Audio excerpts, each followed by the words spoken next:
എല്ലാവർക്കും നമസ്കാരം. ഞാൻ ഗുഡ്സൺ കട്ടപ്പന. വീണ്ടും പുതിയൊരു വീഡിയോയിലേക്ക് എല്ലാവർക്കും സ്വാഗതം. ഇന്നത്തെ വീഡിയോയിൽ നമ്മൾ പ്രാക്ടീസ് ചെയ്യാൻ പോകുന്നത് വാഹനത്തിന്റെ സ്റ്റിയറിംഗ് കൺട്രോൾ ആണ്. പല ആൾക്കാർക്കും വാഹനത്തിന്റെ സ്റ്റിയറിംഗ് കൺട്രോൾ നിലനിർത്തിക്കൊണ്ട് വാഹനം ഓടിക്കുവാൻ അറിയത്തില്ല. അതായത് കൃത്യമായിട്ട് സ്റ്റിയറിംഗ് എങ്ങനെയാണ് കൺട്രോൾ ചെയ്യേണ്ടതെന്ന് അറിയത്തില്ല. അപ്പോൾ ഇന്ന് നമ്മൾ വാഹനം ഓടിച്ച് സ്റ്റിയറിംഗുമായിട്ട് ബന്ധപ്പെട്ട സകല സംശയങ്ങളും നമ്മൾ ഇന്ന് തീർക്കുകയാണ്. അപ്പോൾ തീർച്ചയായിട്ടും നിങ്ങൾ വീഡിയോ ആദ്യം മുതൽ അവസാനം വരെ കാണുവാനായിട്ട് ശ്രമിക്കുക. ഓക്കെ, ഇപ്പൊ രാവിലെ നല്ല വെയിൽ മുഖത്തോട്ട് അടിക്കുന്നുണ്ട്. ഇപ്പം വാഹനത്തിന് പെട്രോൾ കുറവുണ്ട്. നമുക്ക് ഏറ്റവും ആദ്യം പോയിട്ട് വാഹനത്തിന് കുറച്ച് പെട്രോൾ അടിക്കണം. അതിനുശേഷം നമുക്ക് ബാക്കി വീഡിയോയിലേക്ക് പോകാം. വാഹനം ഓടിച്ച് നമുക്ക് സ്റ്റിയറിംഗുമായിട്ട് ബന്ധപ്പെട്ട സകല സംശയങ്ങളും ഇന്ന് തീർക്കാം. അതുപോലെ തന്നെ സ്റ്റിയറിംഗ് എങ്ങനെയാണ് പ്രാക്ടീസ് ചെയ്യേണ്ടത് എന്നുള്ളതെല്ലാം നമുക്ക് ഇന്നത്തെ ഒരു വീഡിയോയിലൂടെ മനസ്സിലാക്കിയെടുക്കാം. വാഹനം മുന്നോട്ട് എടുക്കുന്നതിന് മുന്നേ ആയിട്ട് ഒന്ന് രണ്ട് കാര്യങ്ങളൊന്ന് ഓർമ്മിപ്പിക്കാം. സ്റ്റിയറിംഗില് നമ്മൾ കൈകൾ പിടിക്കേണ്ട പൊസിഷൻ ഉണ്ട്. ഒന്ന് 10-10 പൊസിഷൻ, 2 9-3 പൊസിഷൻ, 3 8-4 പൊസിഷൻ. ഇപ്പോൾ നിലവിലെ സാധാരണ എല്ലാവരും ഉപയോഗിക്കുന്ന, അതായത് പഠിപ്പിക്കുന്ന പൊസിഷൻസ് ആണ് ഞാനിപ്പോൾ പറഞ്ഞത്. സ്റ്റിയറിംഗിനെ നമ്മളൊരു ക്ലോക്ക് ആയിട്ട് സങ്കല്പിക്കുക. അപ്പോൾ ഇത് 10 ആണ്, ഇവിടെ 10. അതായത് 10 മണി കഴിഞ്ഞ് 10 മിനിറ്റ് ആകുമ്പോൾ 2 സൂചികൾ നിൽക്കുന്ന ഒരു അവസ്ഥ. ഈ ഒരു അവസ്ഥയിൽ നമ്മൾ കൈ പിടിക്കുന്നതിനെയാണ് 10-10 പൊസിഷൻ നമ്മൾ എന്നതുകൊണ്ട് അർത്ഥമാക്കുന്നത്. പിന്നെയുള്ളതാണ് 9-3 പൊസിഷൻ. ഇത് ഏകദേശം സ്റ്റിയറിംഗിന്റെ സെന്റർ ആയിട്ട് വരും. അതായത് ഇവിടെ 9, ഇവിടെ 3. ഇത് നമ്മൾ ക്ലോക്ക് ആയിട്ട് സങ്കല്പിച്ചിട്ട് ഇങ്ങനെയാണ് അത് സാധാരണ ചെയ്യാറുള്ളത്. പിന്നെയുള്ളതാണ് 8-4 പൊസിഷൻ. അതായത് 8 മണിക്കും 4-നും ഇങ്ങനെ വരുന്നതാണ് 8-4 പൊസിഷൻ. ഇതിനകത്ത് ഏറ്റവും കംഫർട്ട് എന്റെ ചിന്ത അനുസരിച്ച് ഈ 9-3 പൊസിഷൻ ആണ്. ഈ 10-10 ഉപയോഗിക്കുന്നതിനേക്കാളും നല്ലത് 9-3 പൊസിഷൻ ആണ്. അതാണെങ്കിൽ നമുക്ക് കുറച്ചും കൂടെ കംഫർട്ട് ആണ്.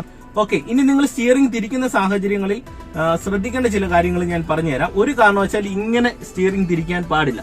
പുതിയതായിട്ട് വാഹനം പഠിക്കുന്ന വിദ്യാർത്ഥികൾ പലരും ചെയ്യുന്ന ഒരു തെറ്റാണ്. ഇത് റോങ് ആണ്. നമ്മൾ സ്റ്റിയറിംഗ് തിരിക്കുന്ന സാഹചര്യങ്ങളിൽ ഇങ്ങനെ എടുത്തെടുത്ത് തിരിക്കുവാനായിട്ട് ശ്രദ്ധിക്കുക. ഇപ്പൊ നമുക്ക് ഇടത്തോട്ട് തിരിക്കണമെന്നുണ്ടെങ്കിൽ ഇങ്ങനെ എടുത്ത് തിരിക്കുക. ഇനി വലത്തോട്ട് തിരിക്കണമെന്നുണ്ടെങ്കിൽ നമ്മൾ കൈകൾ ഇങ്ങനെ എടുത്തെടുത്ത് തിരിക്കുവാനായിട്ട് ശ്രദ്ധിക്കുക. ഇത് തുടക്കത്തിൽ കുറച്ച് പാടാണ്. എന്നാൽ പോലും കുറച്ചൊന്ന് പ്രാക്ടീസ് ചെയ്ത് കഴിയുമ്പോൾ നിങ്ങൾക്ക് അത് എളുപ്പമാകും. ഇങ്ങനെയൊന്നും നിങ്ങൾ തുടക്കത്തിൽ സ്റ്റിയറിംഗ് തിരിക്കാതിരിക്കുക. ഇങ്ങനെ സ്റ്റിയറിംഗ് തിരിക്കാതിരിക്കുക. ഓക്കെ, ഇപ്പൊ ഞാൻ ഫസ്റ്റ് ഗിയർ കൊടുത്ത് വാഹനം മുന്നോട്ട് എടുക്കുകയാണ്. ഇപ്പൊ ഞാൻ 9-3 പൊസിഷനിലാണ് എന്റെ കൈകൾ പിടിച്ചേക്കുന്നത്. നമ്മൾ സ്റ്റിയറിംഗ് തിരിക്കുന്ന സാഹചര്യങ്ങളിൽ നിങ്ങൾ മനസ്സിലാക്കേണ്ട ഒരു കാര്യം, നമ്മൾ ഒരുപാടൊന്നും സ്റ്റിയറിംഗ് തിരിക്കേണ്ടതായിട്ടില്ല. ചെറുതായിട്ട് തിരിച്ചു കൊടുത്താൽ മതി. ഇപ്പൊ ഞാൻ കൈ മാറ്റി അടുത്തൊരു ഗിയർ കൊടുക്കാൻ വേണ്ടി എന്റെ ഗിയർ ലിവറി വന്നു. ഞാൻ സെക്കൻഡ് ഗിയർ അങ്ങ് കൊടുത്തു. ഫസ്റ്റ് ഗിയറിലായിരുന്നു വാഹനം, സെക്കൻഡ് ഗിയർ അങ്ങ് കൊടുത്തു. അതിനുശേഷം വീണ്ടും നമ്മൾ ചെയ്യേണ്ട ഒരു കാര്യം, നമ്മൾ കൃത്യമായിട്ടും നമ്മുടെ 2 കൈകളും സ്റ്റിയറിംഗിലേക്ക് വരിക. ഓക്കെ, എന്നിട്ട് മാക്സിമം ലെഫ്റ്റ് സൈഡ് ചേർന്ന് വാഹനം ഓടിക്കുക. അപ്പൊ നിങ്ങൾ തുടക്കക്കാർ ചെയ്യേണ്ട ഒരു കാര്യം, നിങ്ങൾക്ക് സ്റ്റിയറിംഗ് ബാലൻസ് കിട്ടുവാൻ നിങ്ങൾ ചെയ്യേണ്ടത്, നിങ്ങൾ ഫസ്റ്റ് ഗിയർ കൊടുത്ത് വാഹനം ഓടിക്കുക എന്നുള്ളതാണ് നിങ്ങൾ ചെയ്യേണ്ട പ്രധാനപ്പെട്ട ഒരു കാര്യം. അതായത് ഫസ്റ്റ് ഗിയറിൽ നിങ്ങൾ ഈ പറഞ്ഞതുപോലെ തന്നെ മെല്ലെ വാഹനം കൊണ്ടുപോവുക. സ്റ്റിയറിംഗ് ലെഫ്റ്റ് സൈഡ് ചേർന്ന് കൊണ്ടുപോകാനായിട്ട് ശ്രദ്ധിക്കുക.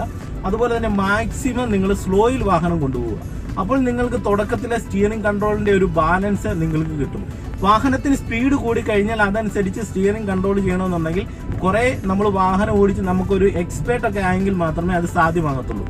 ആദ്യം നിങ്ങൾ സ്റ്റിയറിംഗിന്റെ നിയന്ത്രണം പഠിക്കുന്ന സമയത്ത് നിങ്ങൾ ചെയ്യേണ്ടത് മാക്സിമം സ്ലോയിൽ ഒരു ഫസ്റ്റ് ഗിയറിലോ ഒരു സെക്കൻഡ് ഗിയറിലോ ഒക്കെ വാഹനം കൊണ്ടുപോയി സ്റ്റിയറിംഗിന്റെ നിയന്ത്രണം ചെയ്യുവാനായിട്ട് ശ്രദ്ധിക്കുക. പിന്നെ നിങ്ങൾ സ്റ്റിയറിംഗിന്റെ നിയന്ത്രണത്തിൽ പുതിയതായിട്ട് വാഹനം പഠിക്കുന്ന വിദ്യാർത്ഥികൾക്ക് പിന്നെ വരുന്ന മറ്റൊരു തെറ്റ്, സ്റ്റിയറിംഗ് ഇങ്ങനെ നിയന്ത്രിച്ചുകൊണ്ട് പോകുന്ന സാഹചര്യങ്ങളിൽ ഗിയർ ചേഞ്ചിലേക്ക് കൈകൾ വരുമ്പോഴത്തേന് വാഹനം ഒന്നെങ്കിൽ സെന്ററിലേക്കോ അല്ലെങ്കിൽ റൈറ്റ് സൈഡിലേക്കോ ഒക്കെ മാറിപ്പോകാറുണ്ട്.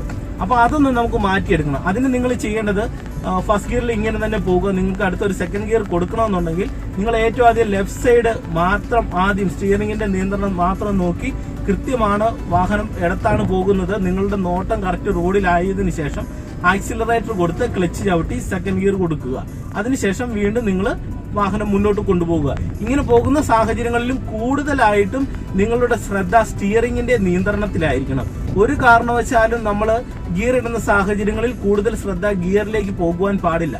ഗിയറിലേക്ക് പോയാലുള്ള പ്രശ്നം വാഹനം ലെഫ്റ്റ് സൈഡിലേക്കോ റൈറ്റ് സൈഡിലേക്കോ മാറിയിട്ട് വലിയ അപകടങ്ങൾ ഉണ്ടാകുവാനുള്ള സാധ്യതയുണ്ട്. നമ്മൾക്ക് ഏറ്റവും പ്രധാനപ്പെട്ടതാണ് വാഹനത്തിൽ സ്റ്റിയറിംഗിന്റെ നിയന്ത്രണം.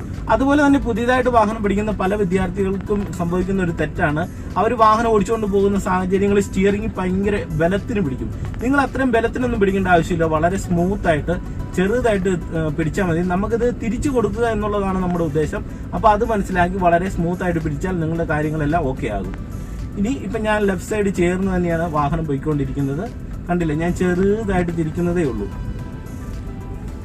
കണ്ടില്ലേ, വാഹനം ലെഫ്റ്റ് സൈഡ് ചേർന്ന് വളരെ സ്മൂത്ത് ആയിട്ട് പോയിക്കൊണ്ടിരിക്കുന്നു. സ്റ്റിയറിംഗ് തിരിക്കുമ്പോൾ വലിയ തിരിവൊന്നും തിരിക്കേണ്ട ആവശ്യമില്ല, അത്യാവശ്യം ചെറുതായിട്ട് തിരിച്ചു കൊടുത്താൽ മതി. ഒന്നാതെ ഇപ്പോഴുള്ള വാഹനങ്ങളുടെ സ്റ്റിയറിംഗിന്റെ സംവിധാനമെല്ലാം ഈ പറഞ്ഞതുപോലെ പവർ സ്റ്റിയറിംഗ് ആയതുകൊണ്ട് വളരെ എളുപ്പത്തിൽ നിങ്ങൾക്ക് തിരിക്കുവാനായിട്ട് സാധിക്കുന്നുണ്ട്. ഇപ്പോൾ ഇവിടെ ഒരു ചെറിയൊരു വളവ് വന്നു, ഞാൻ വാഹനം ചെറുതായിട്ട് സ്ലോ ചെയ്തുകൊണ്ട് ലെഫ്റ്റ് സൈഡ് ചേർന്ന് തന്നെ സ്റ്റിയറിംഗ് നിയന്ത്രിച്ചാണ് ഇപ്പോൾ പോയിക്കൊണ്ടിരിക്കുന്നത്. ഓക്കെ, കൂടുതലും നമ്മുടെ ശ്രദ്ധ വരേണ്ടത് സ്റ്റിയറിംഗിൽ വരിക, അതുപോലെ തന്നെ നമ്മുടെ നോട്ടം റോഡിലേക്കായിരിക്കുക. വാഹനം സ്ലോ ചെയ്ത് ആദ്യം സ്റ്റിയറിംഗ് കൺട്രോൾ ചെയ്യുവാനായിട്ട് ശ്രദ്ധിക്കുക. ഇത്തരം കാര്യങ്ങൾ നിങ്ങളൊന്ന് ശ്രദ്ധിച്ചാൽ മതി, നിങ്ങൾക്ക് തുടക്കത്തിൽ സ്റ്റിയറിംഗിന്റെ ഒരു ഐഡിയ കിട്ടും. ഇതിനൊരു സാധാരണ ആൾക്കാർക്ക് ഒരു 4-5 ദിവസമൊക്കെ വാഹനം ഈ ഒരു തരത്തിൽ സ്റ്റിയറിംഗ് കൺട്രോൾ ചെയ്ത് കഴിഞ്ഞാൽ അവർക്ക് ഏകദേശം ഒരു ഐഡിയ, ലെഫ്റ്റ് സൈഡിലേക്കുള്ള വാഹനം ലെഫ്റ്റ് സൈഡിലൂടെ എങ്ങനെ സ്റ്റിയറിംഗ് കൺട്രോൾ ചെയ്യാമെന്നുള്ള ഒരു ഐഡിയ കിട്ടും. ഓക്കെ, പിന്നെ സ്റ്റിയറിംഗ് പ്രാക്ടീസ് ചെയ്യുന്ന സാഹചര്യങ്ങളിൽ നിങ്ങൾ സീറ്റ് കൃത്യമായിട്ട് അറേഞ്ച് ചെയ്തിരിക്കണം. ഇല്ലെങ്കിലുള്ള പ്രശ്നം എന്ന് പറഞ്ഞു കഴിഞ്ഞാൽ നമ്മൾ ഇങ്ങനെ അടുത്ത് വന്നു കഴിഞ്ഞാൽ നമുക്ക് സ്റ്റിയറിംഗ് തിരിക്കാൻ ബുദ്ധിമുട്ടുണ്ടാവും.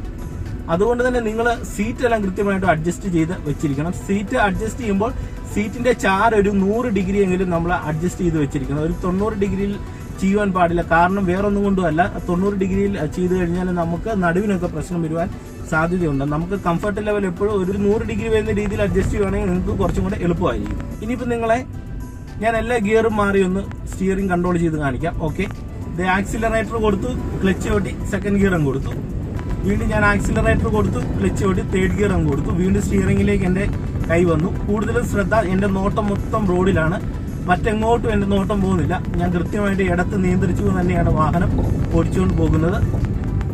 ഓക്കെ, തേർഡ് ഗിയറിൽ നിന്ന് വീണ്ടും ഞാൻ ഫോർത്ത് ഗിയർ കൊടുത്തു, വീണ്ടും സ്റ്റിയറിംഗിലേക്ക് എൻ്റെ കൈകൾ വന്നു. ഞാൻ കൃത്യമായിട്ട് 9-3 പൊസിഷൻ നോക്കി ശ്രദ്ധിച്ചാണ് പോയിക്കൊണ്ടിരിക്കുന്നത്. അപ്പം നിങ്ങൾ ഓടിക്കുമ്പോൾ ഈ ഒരു തരത്തിലേക്ക് നിങ്ങളുടെ പ്രാക്ടീസ് എത്തണം. അത് നിരന്തരമായിട്ട് നിങ്ങൾ വാഹനം ഓടിച്ച് പ്രാക്ടീസ് ആകുന്നതിലൂടെ അത് സാധ്യമാകത്തുള്ളൂ. പിന്നെ നിങ്ങൾ ഒരു ടേൺ ഒക്കെ സ്റ്റിയറിംഗിൽ തിരിക്കുമ്പോൾ ശ്രദ്ധിക്കേണ്ട ഒരു കാര്യം, കഴിഞ്ഞ ദിവസം ചെയ്തൊരു വീഡിയോയിൽ ഞാൻ ടേൺ ചെയ്യുന്നതിനെ കുറിച്ച് പറഞ്ഞായിരുന്നു. ഇപ്പോൾ ഞാൻ ആ ടേണിങ്ങിൽ തന്നെ വരികയാണ്. അതായത് എനിക്കിപ്പോൾ മേലിലേക്കാണ് ടേൺ ചെയ്ത് കയറേണ്ടത്. അപ്പോൾ നമ്മൾ കുറച്ച് വലത്ത് സൈഡിലേക്ക് നമ്മുടെ വാഹനം വരിക, എന്നാലേ നമുക്ക് റൗണ്ട് കൃത്യമായിട്ട് ചെയ്ത് കയറുവാനായിട്ട് സാധിക്കത്തുള്ളൂ. ഇപ്പോൾ ഞാൻ കുറച്ച് വലത്ത് സൈഡിലേക്ക് വന്നു, വാഹനം റൗണ്ട് ചെയ്ത് തിരിഞ്ഞ് കയറുകയാണ്. കണ്ടോ, ഇങ്ങനെ കയറുമ്പോൾ നിങ്ങൾ ശ്രദ്ധിക്കേണ്ട ഒരു കാര്യം, സ്റ്റിയറിംഗ് തിരിക്കുന്നത് ഇങ്ങനെ എടുത്തെടുത്തായിരിക്കണം.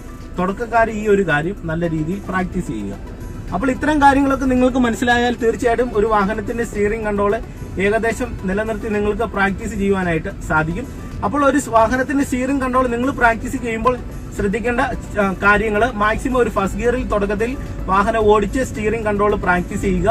ഒരു 3 ദിവസം 4 ദിവസമെങ്കിലും സ്റ്റിയറിംഗ് കൺട്രോൾ പ്രാക്ടീസ് ചെയ്യുവാനായിട്ട് ശ്രദ്ധിക്കുക. വാഹനത്തിന് സ്പീഡ് കൂടാതെ സ്റ്റിയറിംഗ് കൺട്രോൾ പ്രാക്ടീസ് ചെയ്യുക. ഇതൊക്കെയാണ് നിങ്ങൾ തുടക്കത്തിൽ ചെയ്യേണ്ട കാര്യങ്ങൾ. അപ്പോൾ ഇത്തരം കാര്യങ്ങളൊക്കെ നിങ്ങൾ നിലവിൽ തുടക്കത്തിൽ ഒന്ന് പ്രാക്ടീസ് ചെയ്യുക.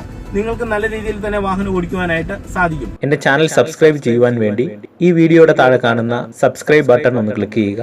പുതിയ വീഡിയോകളുടെ നോട്ടിഫിക്കേഷൻ കിട്ടുവാനായിട്ട് ആ ബെൽ ഐക്കണിൽ ഒന്ന് ക്ലിക്ക് ചെയ്യുക.